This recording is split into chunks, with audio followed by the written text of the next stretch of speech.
It is March 13, 2008. A Thursday night. The kind of cold, quiet evening in New York City where the streets below feel distant and unreal from the 40th floor.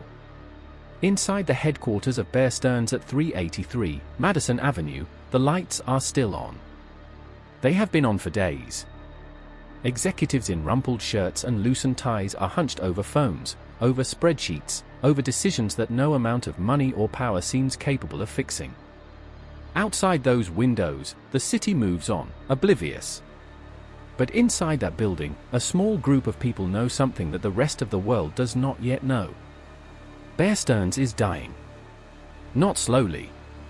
Not over months or years the way most great institutions fade. It is dying the way a fire consumes a house. Fast, total, and leaving almost nothing behind. By Sunday night, one of the most powerful investment banks in American history, a firm that had survived the Great Depression, multiple recessions, the 1987 crash, and the collapse of long-term capital management, would be sold for $2 a share. A company that had been worth $18 billion just 12 months earlier would be handed over for the price of a cup of coffee. This is the story of how that happened. And it is a story about fear, about trust, and about how quickly both can vanish. Bear Stearns was not supposed to be the one that fell first. If you had asked anyone on Wall Street in 2007 to name the bank most likely to survive a financial storm, Bear Stearns would have been near the top of the list. It had survived everything else. Founded in 1923, it had built a reputation for being scrappy, aggressive, and fiercely independent. While other banks were run by polished Ivy League graduates who lunched at the right clubs and moved in the right circles, Bear Stearns prided itself on being different. Its executives were street fighters. Self-made. Hungry. Its CEO, Jimmy Keane, was a bridge champion who spent long weekends at tournaments while his traders ran one of the most profitable desks on Wall Street. That image, the cowboy bank, the one that played by its own rules and won anyway, was part of what made Bear Stearns legendary. But legends have weaknesses.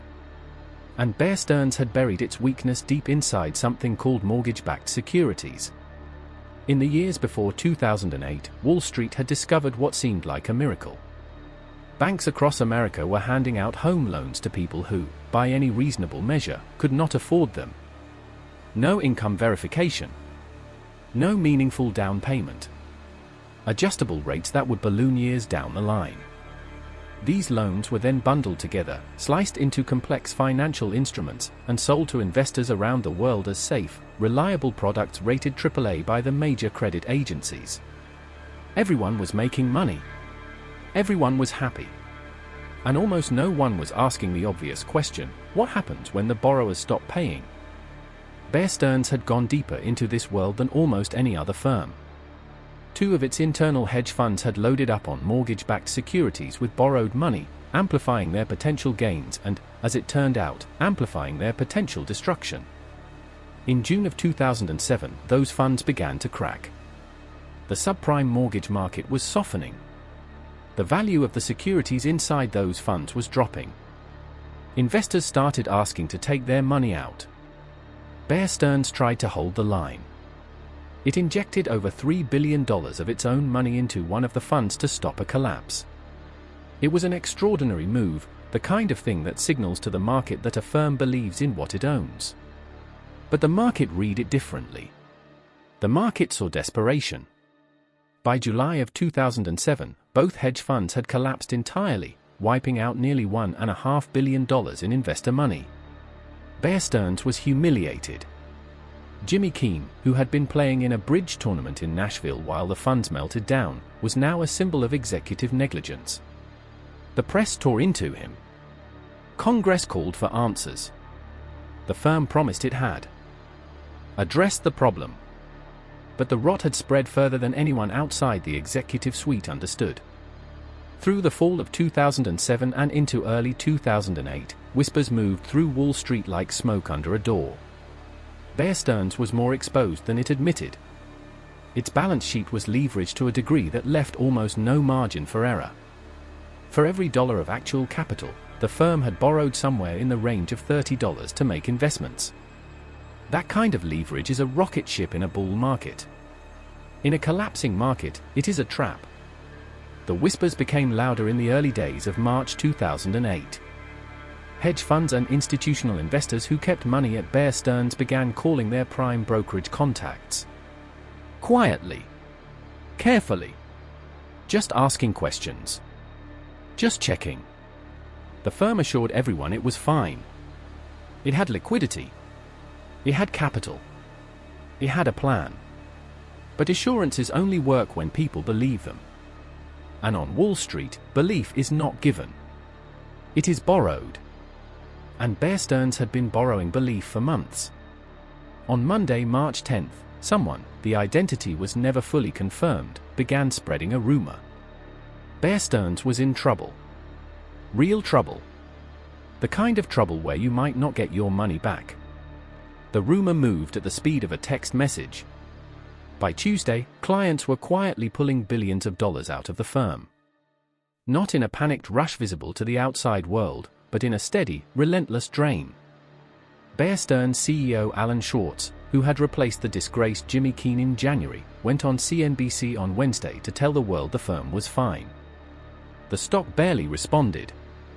The withdrawals continued. By Thursday, the situation had become catastrophic.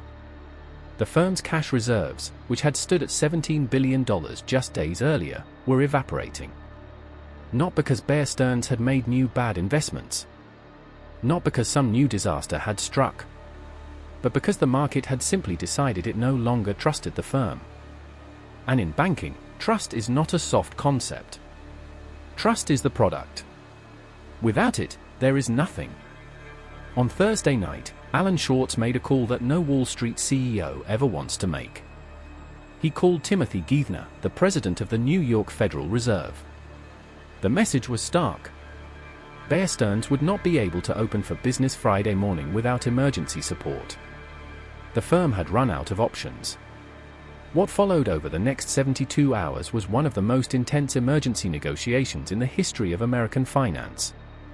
The Federal Reserve, understanding that a sudden, chaotic collapse of Bear Stearns could trigger a broader financial panic, agreed to provide emergency funding. But there was a catch. The Fed did not lend money directly to investment banks. It could only channel the support through a commercial bank. J.P. Morgan Chase, Bear Stearns' clearing bank, was drafted into the middle of the crisis. On Friday morning, the news leaked. Bear Stearns had received emergency federal support. The stock, which had been trading above $60 a share at the start of the week, collapsed. It fell below 30, then below 20. By the end of Friday, it had closed at $30, but the market knew that number was a fiction. The weekend would determine everything.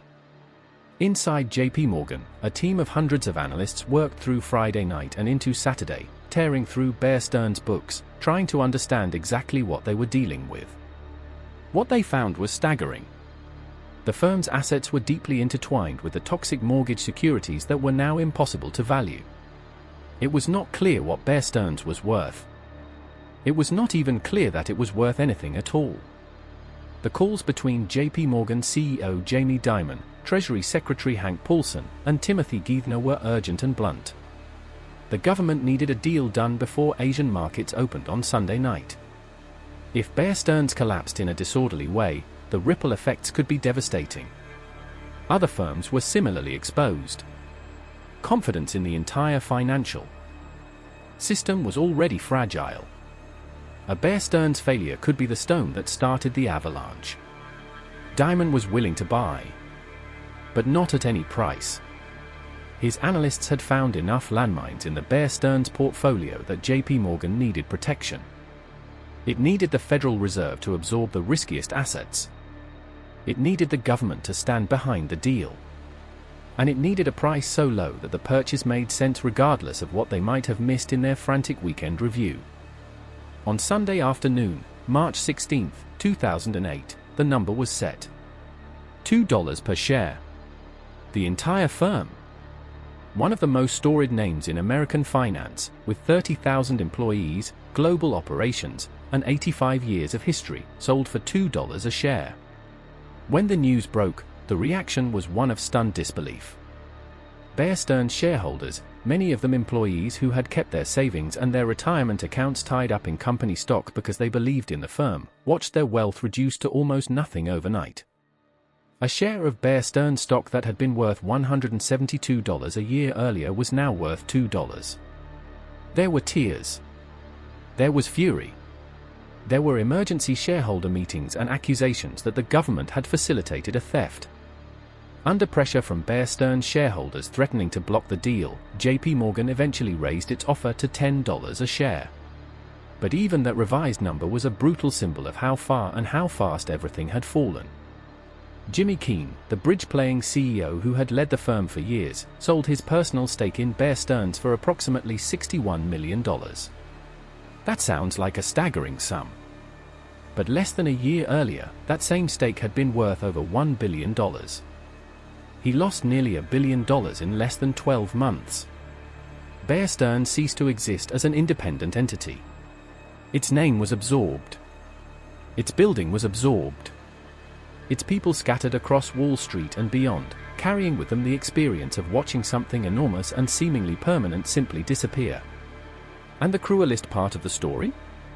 Bear Stearns did not fall because of a single catastrophic trade. It did not fall because of fraud, although there were later investigations and settlements. It fell because enough people decided at the same moment that they no longer believed in it. The assets were the same. The building was the same. The people were the same. But the belief was gone. And when the belief was gone, so was everything else. 6 months after Bear Stearns collapsed, Lehman Brothers fell. The financial crisis swallowed hundreds of billions of dollars in wealth. Millions of people lost jobs, homes, and savings, most of them having nothing to do with the decisions made on the 40th floor of 383 Madison Avenue. But it began here. On a Thursday night in March. In a building full of exhausted people making desperate phone calls. Trying to hold together something that had already, quietly, invisibly, come apart. If you want the full story and more dark business secrets, find us on YouTube at Corporate Crypt. The link is in the description. Subscribe so you never miss a story.